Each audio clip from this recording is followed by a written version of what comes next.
Hello everyone, welcome you all. स्वागत करता हूं हमारे यूट्यूब चैनल विस्टम वेल्थ में। और इस वीडियो में हम बात करने वाले हैं दो ऐसे स्टॉक के बारे में।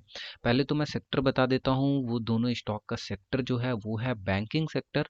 और वाकई दोनों ही स्टॉक में इतना पोटेंशियल है कि आने वाले टाइम में एक अच्छे खासी एफडी से भी बेहतर रिस्पॉन्स और रिटर्न्स देने की उम्मीद दे सकता है। और यहाँ पर सबसे पहले हम बात करेंगे पहले रिटर्न्स के बारे में।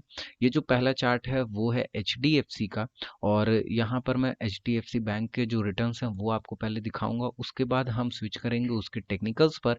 एंड देन जो सेकंड स्टॉक है वो मैं आपको थोड़ी देर में रिवील करूंगा। तो बने रहिए इस वीडियो के साथ। लेकिन उससे पहले एक छोटी सी रिक्वेस्ट है कि चैनल पर पहली बार विजिट कर रहे हैं या चैनल पर पहली बार आए हैं तो जरूर सब्सक्राइब कर लीजिएगा, बेल नोटिफिकेशन ऑन कर लीजिएगा, जिससे कि सारी लेटेस्ट अपडेट आपको मिलती रहे। यहाँ पर जो आपका वनडे का है चार्ट का यहाँ रिटर्न आपको जो दिखाई दे रहा है ये हम कंसिडर नहीं करेंगे। क्यों? क्योंकि हम यहाँ पर लॉन्ग टर्म की बातें कर रहे हैं। तो लॉन्ग टर्म में हम बेसिकली ज़्यादातर हम जो भी लॉन्ग टर्म स्पैन के जो भी रिटर्न्स हैं वो देखते हैं। और साथ ही साथ लॉन्ग टर्म पर हम एनालिसिस भी करते हैं जब हम चार्ट पर स्विच करेंगे तो यहाँ पर 1 वीक से शुरू करते हैं। 1 वीक को कंसिडर कर लेते हैं।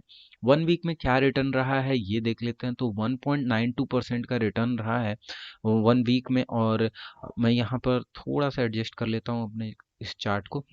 1 वीक में आप देख सकते हैं यहाँ पर 1.92% रिटर्न रहा है एचडीएफसी का। एचडीएफसी बैंक का रिटर्न ऑन 1 मंथ रिटर्न देख सकते हैं 2.87%। अप्रॉक्स आप कह सकते हैं कि 3% का यहाँ रिटर्न रहा है। 1 ईयर की रिटर्न की अगर हम बात करें वहीं पे तो 8.84% का रिटर्न देखने को मिल रहा है। तो अच्छा खासा रिटर्न आपको देखने को मिल रहा है। और 5 ईयर के स्पैन पर हम बात करें तो रिटर्न जो है वो है 163.06%। तो जैसा कि मैंने बताया कि एक अच्छा खासा यहाँ डिसेंट बेट हो सकता है अगर हम इन दोनों बैंक में निवेश करते हैं तो।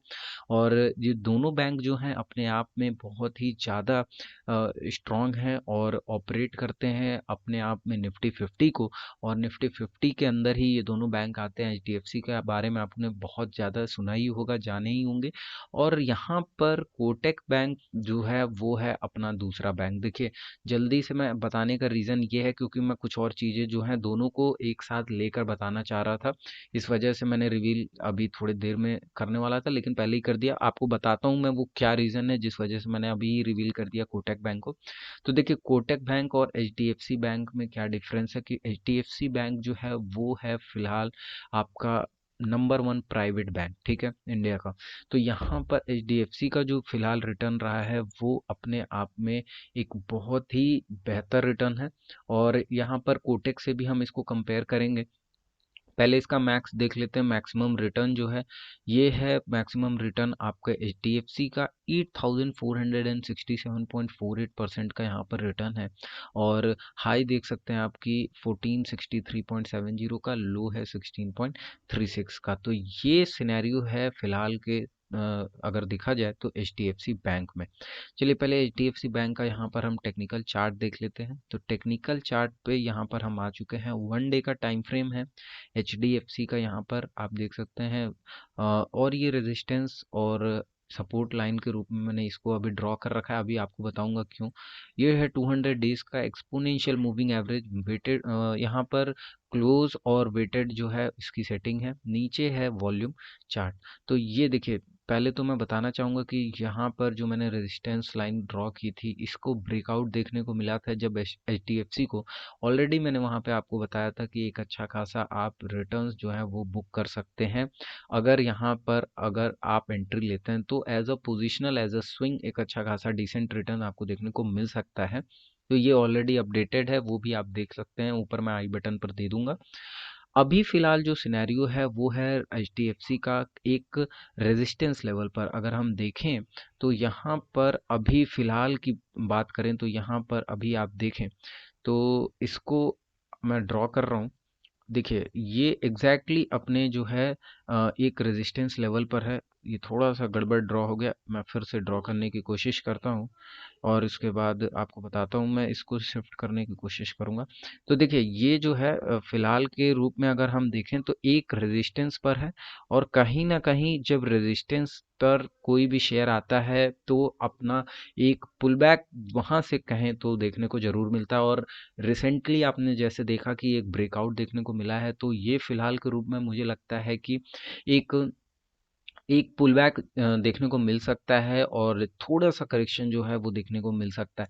तो अपने को क्या है, अपने को लॉन्ग टर्म में जाना है, तो लॉन्ग टर्म के लिए मैं यही बोलूँगा कि जिस तरीके से अभी हायर हाई निफ्टी लगा रहा है, फिलहाल के रूप में अभी आपको पॉज करना है, थोड़े से करेक्शन को नीड है, थोड़ा सा करेक्शन जैसे ही दिखता है आपको वहां पर आप उठा सकते हैं और एचडीएफसी को लॉक कर सकते हैं एक लॉन्ग टर्म शेयर के रूप में। अब यहाँ आ जाते हैं कोटक बैंक पर। कोटक बैंक का हम यहाँ देख लेते हैं पहले रिटर्न। 1 वीक पर कोटक बैंक महिंद्रा का यहाँ पर रिटर्न जो रहा है और 0.93% का है, और 1 वीक पर है ये। 1 डे का एज आई सेड कि हम कंसिडर नहीं करेंगे, और 1 वीक का 0.93% का रिटर्न है। 1 मंथ की वहीं पे हम बात कर लेते हैं, तो यहाँ पर 1 मंथ का जो रिटर्न है थोड़ा सा नेटवर्क इशू है। 6.32% का यहाँ पर रिटर्न है 1 मंथ पर। 1 ईयर पर बात कर लेते हैं तो ये है आपका 15.16%, 15.16% का यहाँ पर रिटर्न है। 5 ईयर और मैक्सिमम पर हम देख लेते हैं तो 176.15% का return on 5 year. And maximum अगर हम देखें तो यहाँ पर जो है 26,081.72% का। तो यानी कि एच डी एफ सी का, जैसा कि मैंने बताया कि एच डी एफ सी का जो रिटर्न है वो कहीं ना कहीं इससे 3 गुना कम है। 8,000 के आसपास उसके मैक्सिमम रिटर्न है, और यहाँ पर आप देख सकते हैं कि 26,081.72% का रिटर्न रहा कोटक महिंद्रा बैंक में। और यहाँ पर अब इसके हम चार्ट पर जाते हैं, चार्ट को देख लेते हैं, चार्ट क्या सिनेरियो दिखा रहा है। तो 1 डे का चार्ट है, और यहाँ पर अगर हम देखें तो एक अच्छा खासा जो है एक सपोर्ट जोन जो बना हुआ है वो है आपका ये लेवल, और इस लेवल को ही अपने को कंसीडर करना है। 1808 से आप लेकर इसको कंसीडर कर सकते हैं। मैं इसको ड्रॉ कर लेता हूँ, उसके बाद आपको बताता हूँ। 1808 से लेकर आप 1819 के बीच तक अगर देखें तो एक अच्छा खासा शॉर्ट टर्म ने यहाँ पर क्रिएट हुआ है सपोर्ट। तो इस लेवल पर वापस आके अगर आपको एक अपॉर्चुनिटी मिलती है तो कोटक महिंद्रा बैंक में आप इजीली इसमें बाइंग पोजीशंस देख सकते हैं। क्यों? क्योंकि देखिए अगर यहाँ पर रिस्पेक्ट करता है एंड वापस से पुल बैक देखने को मिलता है ऊपर की तरफ, और उसके बाद रेजिस्टेंस ब्रेक करता है, तब तो नॉर्मल बात है कि एक अच्छी खासी तेजी देखने को मिल सकती है। लेकिन यहाँ पर अभी अपने को क्या करना है कि अपने को एज आई सेड कि निफ्टी भी हायर हाई क्रिएट कर रहा है, तो थोड़ा सा अभी कूल ऑफ होने देते हैं। थोड़ा सा कूल ऑफ होता है तब ये दोनों बैंक में अपने को थोड़ा थोड़ा निवेश कर देना है, और अपने एफडी के रूप में इसको लेकर रख लेना है। सभी को पता है कि एचडीएफसी बैंक में जिस तरीके से चाइना ने बहुत ही बड़ा निवेश किया था, उसके बाद गवर्नमेंट ने, इंडियन गवर्नमेंट ने उस पर रोक लगाई, और किसी भी तरीके की बाहरी चाइना के, स्पेशली अगर चाइना की बात करें तो चाइना से स्पेशली कोई भी फंडिंग, कोई भी इन्वेस्टिंग होती है या किसी भी प्रकार का निवेश होता है इंडियन स्टॉक मार्केट में, तो उसमें पहले उनको परमिशन लेनी पड़ेगी।